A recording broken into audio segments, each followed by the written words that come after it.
तो माछ पूरा रेडी हो गला धुआ है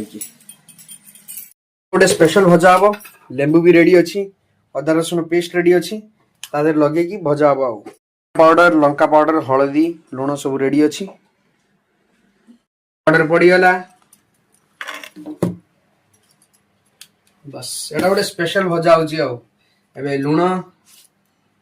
लुण नियाला लुण पड़ीगला स्वाद अनुसार लुण पड़िबो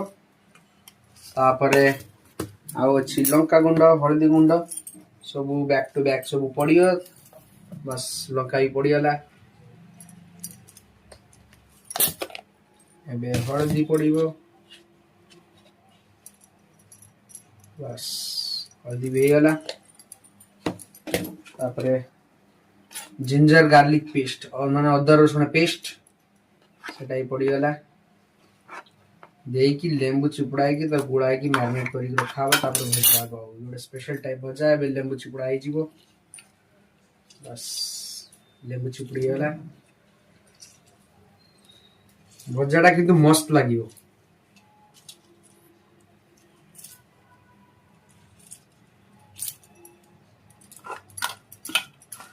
एबे भलसे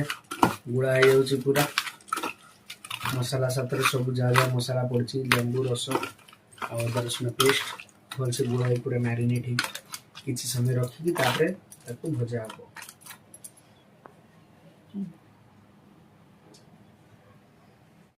टिके सोरिष तेल पड़ मैरिनेशन रे सोरिष तेल पकईकी गुड़ा हो भलसे।